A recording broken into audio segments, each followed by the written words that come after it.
Good morning, students. Open your economics book and let's continue our chapter number 3, Poverty as a Challenge, with the topic Poverty Line given on page number 32, second paragraph. While determining the poverty line in India, a minimum level of food requirement, clothing, footwear, fuel and light, educational and medical requirement, etc. are determined for subsistence. These physical quantities are multiplied by their prices in rupees. In India, the determination of the poverty line takes into consideration of the minimum requirements of food, clothing, footwear, fuel, power, education, and healthcare for the subsistence of an individual. The present formula for food requirement while estimating the poverty line is based on the desired calorie requirement. Food items such as cereals, pulses, vegetable, milk, oil, sugar, etc. together provide these needed calories. The calorie needs vary depending on age, sex, and the type of work that a person does.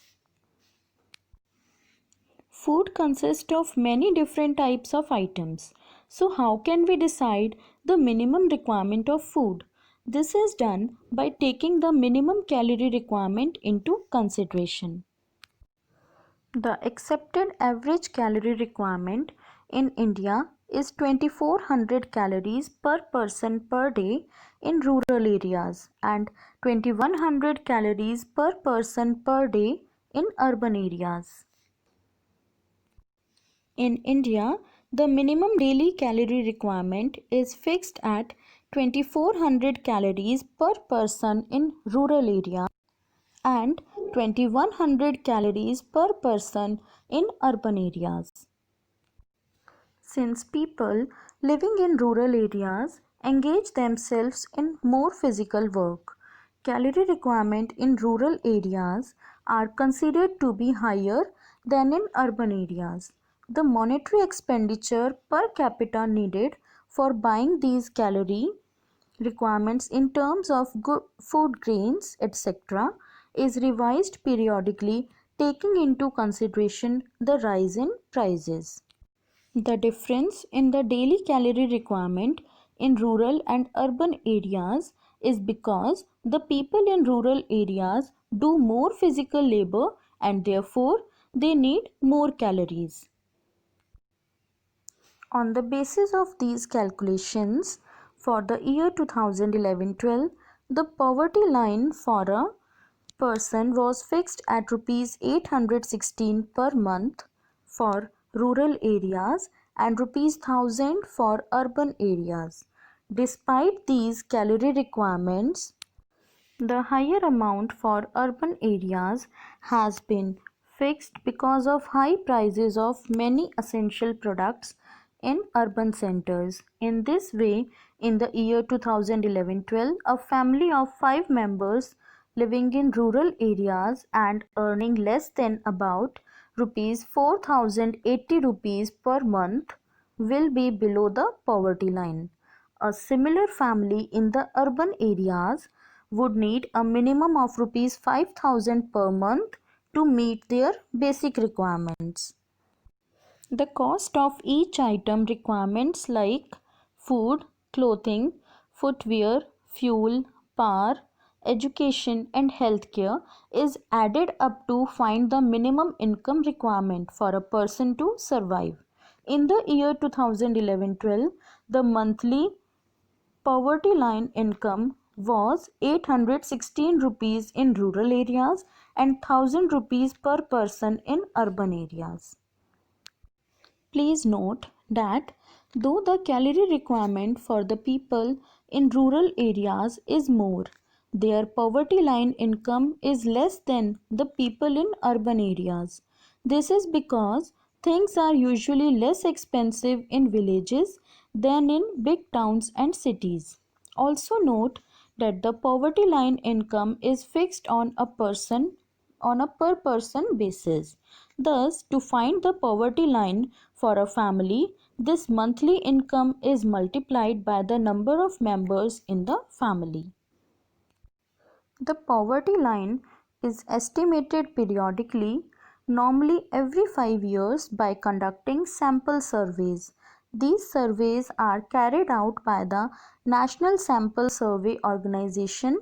However, for making comparisons between developing countries, many international organizations like the World Bank use a uniform standard for the poverty line. Minimum availability of the equivalent of $1.90 per person per day. The poverty line is revised periodically to accommodate rise in prices and the changing requirements of people. This work is done through the nationwide surveys conducted by the National Sample Survey Organization (NSSO).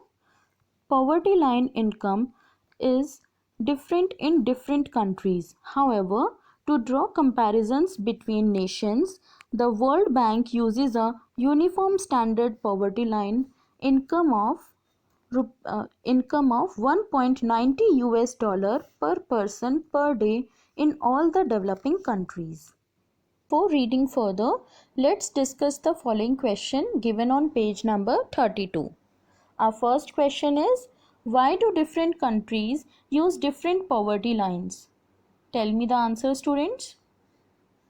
Different countries have different criteria of poverty.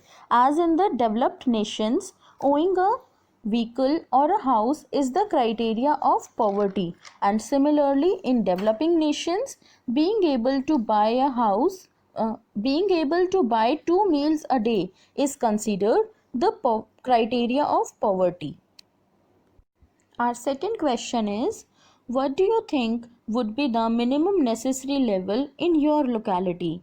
So students, we all live in different areas. So our minimum necessities are food, clothing, footwear, fuel, light, education and medical requirements. The amount we need to spend on all of these are our basic requirements. Now our next topic is poverty estimates.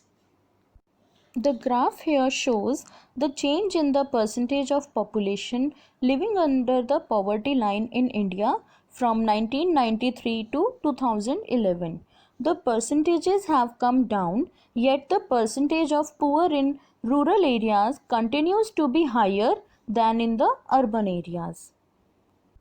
Here is another graph that shows the number of poor people living in under the poverty line in India for the period 1993 to 2011.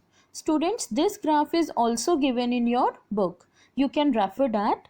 Observe that though the combined poverty ratio came down to 270 million in 2011-12, with an average annual decline of 2.2 percentage point during 2004 to 5 to 2011-12.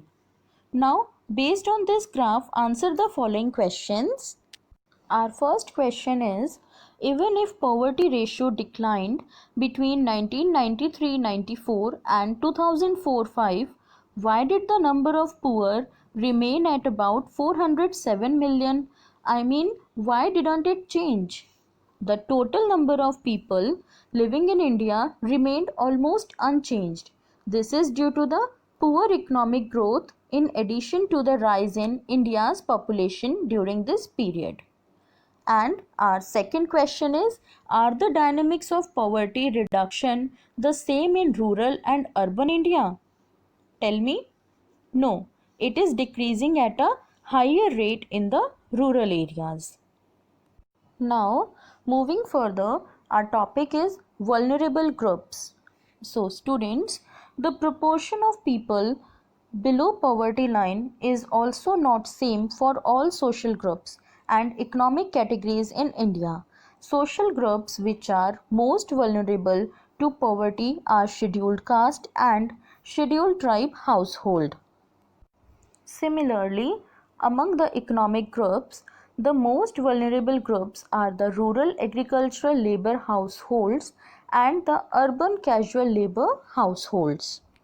So here, in vulnerable groups, some groups and communities are more vulnerable to poverty than others.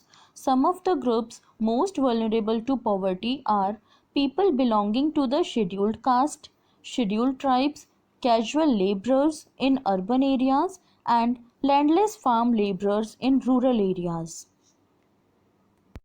The graph here shows the percentage of poor people in all these groups, that 43 people out of every 100 people belonging to scheduled tribes lives below the poverty line. Similarly, 29 out of every 100 people belongs to scheduled caste are poor. This figure is 40 and 33 for agricultural rural laborers and people of casual laborers in urban areas respectively. All these figures are much higher than the national average Indian poverty ratio, where 22 out of 100 people lives below the poverty line. The situation is worse for the people belonging to more than one of these most vulnerable groups. For example, a landless farm laborer who belongs to a scheduled tribe is usually poorer than other farm laborers belonging to the higher caste. The scheduled tribes continue to be the most vulnerable group, as the studies show no decline in the poverty of these people. The other three groups, however, have shown some decline in poverty in the last decade. Apart from these social groups, there is also inequality of incomes within a family. In poor families, all suffer, but some suffer more than the others. In some cases, women, elderly people, and female infants are denied equal access to resources available to the family. So here, even within a family, some people are more vulnerable and suffer more than the others due to more poverty. These include the elderly people, women and children, especially girl children. These people receive the least part of care and share in the limited resources of the family. One of the biggest social evil associated with poverty is negligence towards the girl child. Girls are often considered a liability and are not given the same nourishment or opportunities of education as the boys have.